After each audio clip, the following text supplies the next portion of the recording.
Hello po sa inyong lahat mga ka-crypto. Ako po si Pinoy Crypto Trader. At sa video na ito ay atin pong pag-uusapan ang tungkol dito kay Shiba Inu. Kung saan ang sabi po rito ay Shiba Inu looks to leverage massive volume spike to breach 2-week high at a 40 digits 37.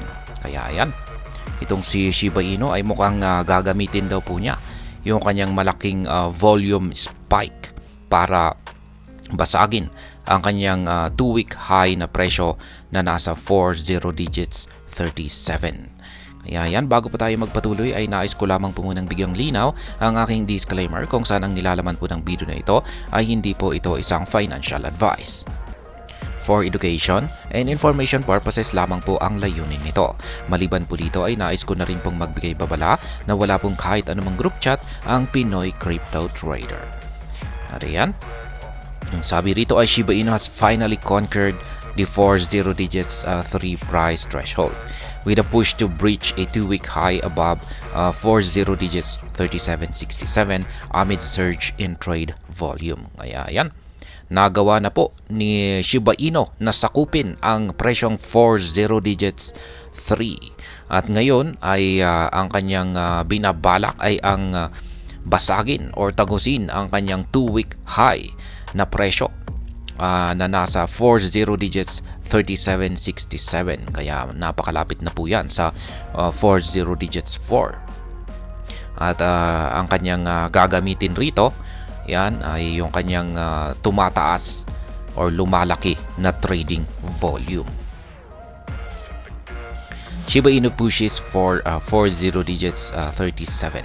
Shiba Inu has now surged beyond 40 digits 31, effectively establishing dominance over the 40 digits 3 zone. Kaya yan, nagawa na pong akyatin ni Shiba Inu ang ibabaw ng 40 digits 3 at siya po ay nasa 40 digits 31. Pinapakita lamang po niya yan kung gaano po siya gaano po siya kalakas ngayon sapagkat naglalaro po siya sa ibabaw ng 40 digits. Ayan po yung kanyang kasalukuyang presyo ni Shiba Inu na sa 40 digits 31,275. Base po ito sa chart. Yan, chart ng ni Sam Rafael 7. Yan. Ayan, presently trading at 40 digits 3127. The asset faces its next resistance level on the daily chart at 40 digits 3163, corresponding with the 0.618 Fibonacci retracement point. Kaya yan, ito po ay daily chart time frame yan ni Shiba Inu. At ngayon ay bumangga na po siya rito sa resistance line. Yan, 40 digits 31,634. Yan ay katapat po ng Fibonacci level na 0.618. Ayan, mukhang bumangga po siya rito. At kung pag mababasag po niya ito at siya ay makakalampas sa ibabaw nito ay ayan,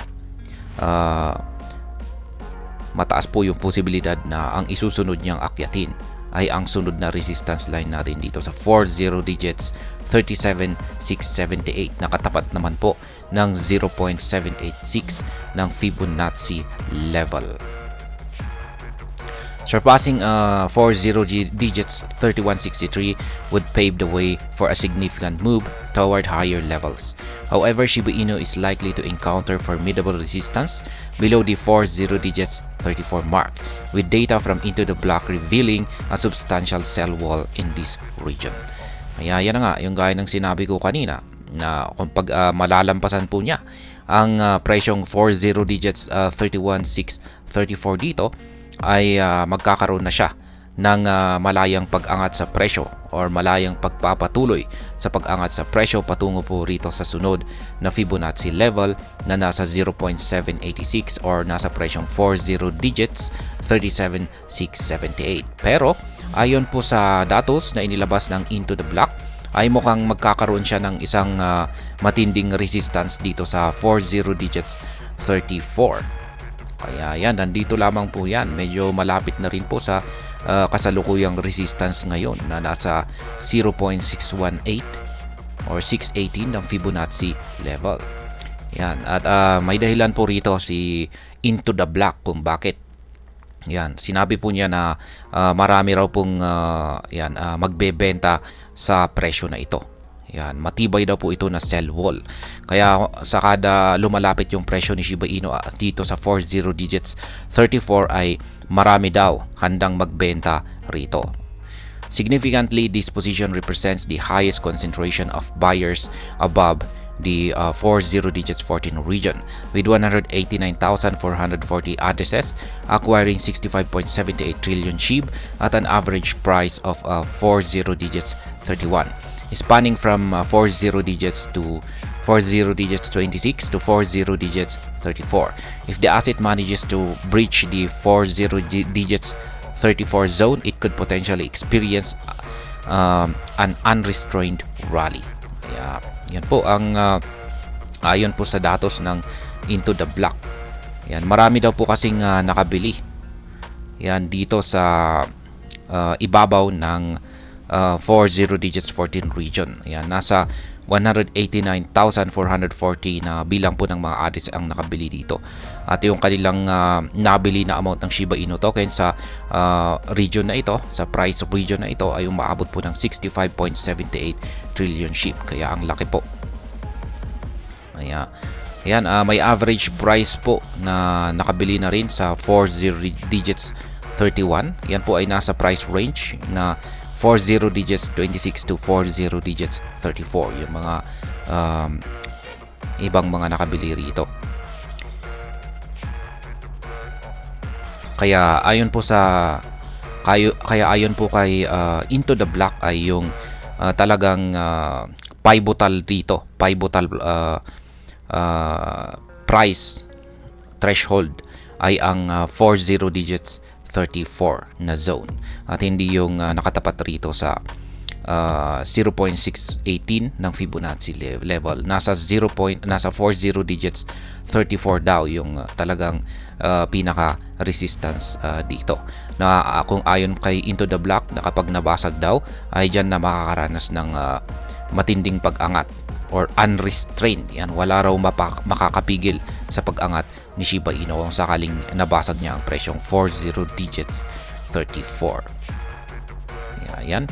Ito po yung datos ng na ipinakita ng Into the Block.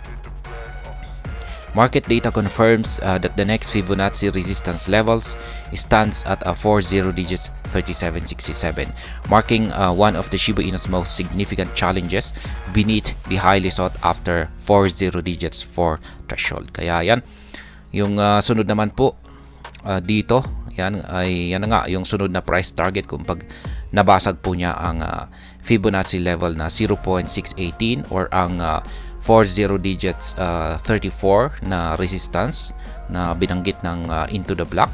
Ito po yung kanyang sunod na presyong aakyatin. Yan, at napakalapit na po yan sa 40 digits 4 yan na presyo. Yan, dito lamang sa kanyang ibabaw yung 40 digits 4. According to ITB data, the 40 digits 37 zone may present another obstacle for SHIB. Notably, more than 58,620 addresses acquired 6.83 trillion SHIB within this range, spanning from a low price of 40 digits 37 to a high of 40 digits 45. Kaya ayan, ayon naman po kay Into the Block ay ang price zone or price level na 40 digits 37. Yan na rin po yung katapat ng Fibonacci level na nasa 0.786. Yan, nasa 40 digits 37. Yan raw po ang isang napakatigas or napakalaking hadlang na naman na posibleng pumigil sa pag-angat ni Shiba Inu, sapagkat meron naman daw pong 58,620 na bilang ng mga addresses ang nakabili. Yan sa presyong yan, nakabili rito ng 6.83 trillion. Yan sa price range na ito, 40 digits 37 hanggang 40 digits 45. Kaya yan, mukhang kaya kung pag syempre may mga magti-take profit dito or magli-liquidate ng kanilang asset para at least parang maibalik man lang. Siyempre yung nasa 40 digits 37 yung nakabili dyan, siguro ay baka makukuha lang nila yung kanilang puhunan. Kaya ayan, yan po yung mga